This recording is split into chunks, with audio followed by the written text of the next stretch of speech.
Ey kim? Haysi bir adam? Azawi adamın dilinden rahat bolup bilerken Muhammed peygamber rahat yatmadı. Azalı adamın dilinden aleyhissalatu vesselam. Bir şuvarada bir 4-5 dakikada bolsa şun jamiamizin derdi bolup duransan, yani hakikaten dertçi mahalşy. O kulak asın. Näme der? Onun bunun kefini eşitip, götürmesilik, bir sabırlık, o falani bana şey deyiptir deyip de, şun öyle 10 yıl, 20 yıl uzaklaşıp kepleşmeyen gezmeklik. Falani nahili men izinden kepleye deyip, onun izinden gıybet töhmet birazın etmeklik.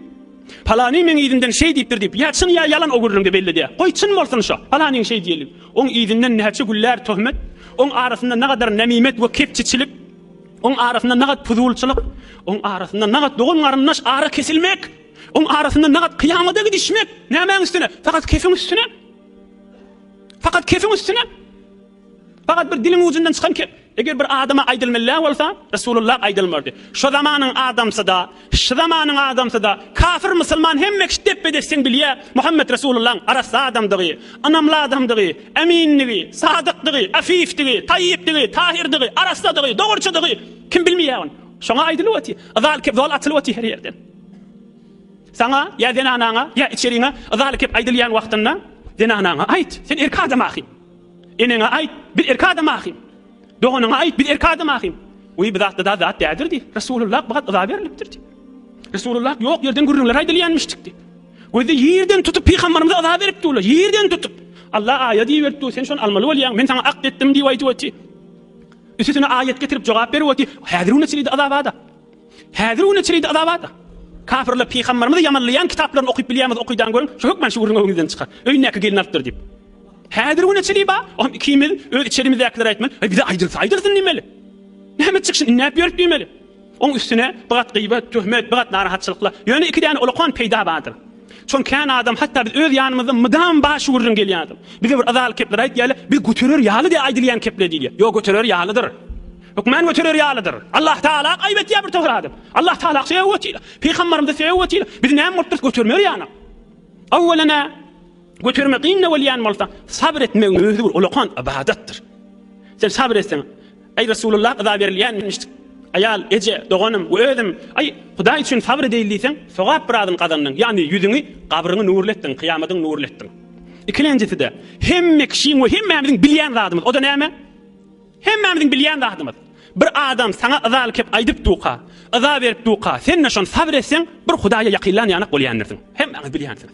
Emma şoňa jogabyny berseň, Hudaýa ýakynlan ýanyk bolýan däldirsiniz. Hey, öyle belli zat, şoň özi bir mucize, özi bir kudret Allah Teala tarapdan. Bir zat diýen, sen bir zat diýen, o da bir zat diýen, sen bir zat diýsen, öýe barıp oturanda Hudaýa ýakynlan ýanyk, bir sowap iş eden ýanyk ihsas ederdiň may, edamarsyň. Emma ay hawada Resulullah azab verilýänmiş, men kim bolup durýan, agyr gelýärsiň, gaty dilýär. Agyr berdi goýman azal kep aýdy öti, sen de sabret, öýüňe bar, otoňa bar. Hükmen ihsas edersiň, bagat Hudaýa ýakynlan ýanyk bol. Şoň özüň näme bilen çalyş.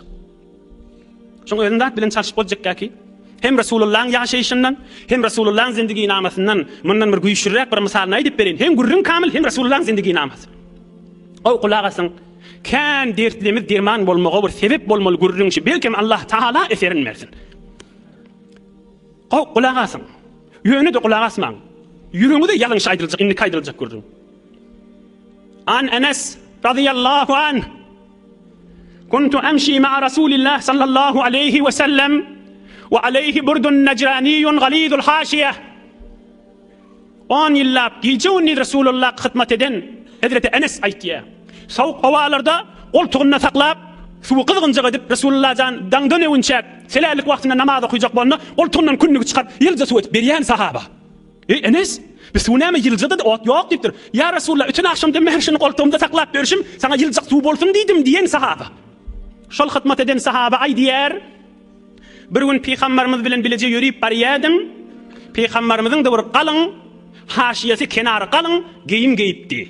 Elbet sowuk hawadyr. Kenary galyň geyim geyipdi. Necran diýen ýurduň geyimlerinden, Necran diýen ýurduň abalaryndan, köýneklerinden. Fa adrakahu sallallahu aleyhi ve sellem a'rabiyyun fejebadahu bi ridaihi jebdatan şedide. Ol mal üstünde bolýan, goýun üstünden bolýan bir çarwa adam öz yoldaşlarynyň ýerinden gelen ýaly edip, peygamberimiziň bir gapdalyndan ýa arkasyndan gelip, şol mübarek geyiminden bile bilen çekdi silkip gitdi. حتى نظرت إلى صفحة عاتق رسول الله صلى الله عليه وسلم قد أسترت. حتى Peygamberden mübarek boynunu gördüm, kızarıp qağırlışı deyiptir. Çıkıp saklaptır ve çarwa näme deyiptir aňyrdan gelen. Ya Muhammed, murni min malillahi'llezî indeka. Ey Muhammed deyiptir. Ey Resulullah da diýmändir. Bi edep, bi ferhäng, bi ahlak bir adammış, musulman bolmagy bile. Sen ýaňda pul kan ýaly bolýar, berşe pullardan baňa deyiptir. Mal gerek baňa deyiptir. Saklap çekip beripdir. Şu wurrun, bir senetli wurrun, sahih hadis. Peygamberimiz şoňa näme etdi kamynda?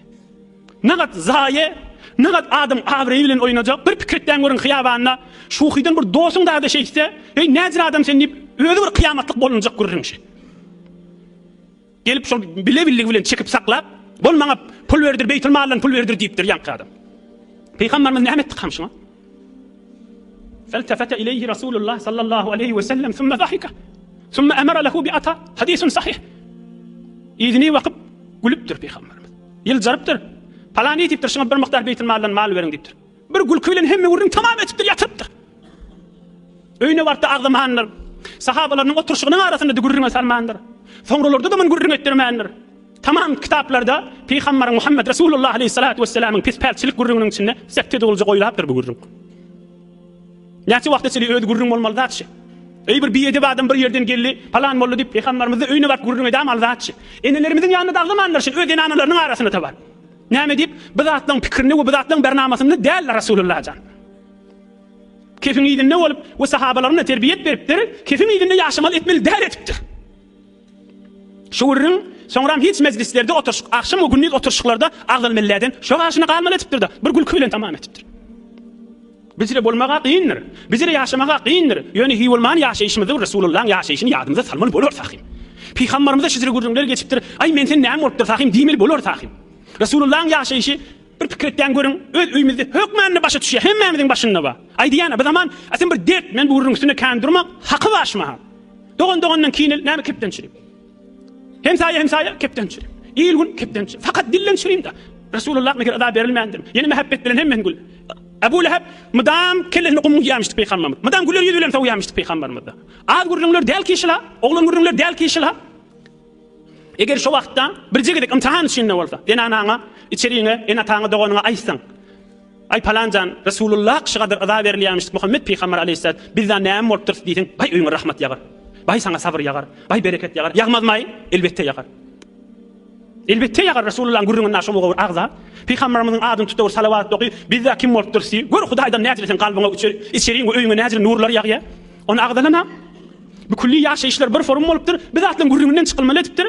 Ondan soň bir kefin sene 10 ýyl kepleşmelerden, 5 ýyl kepleşmelerden. Aslında şoň öýde bir zindagide iş bolup galypdyr. Öýde bir gürrüň bolup galypdyr. Edmeýin mu'min musulman da boldy. Peygamberimiziň ýaşaýyşynda ýok zatçy. Peygamberimiz kan gaýtaran zady.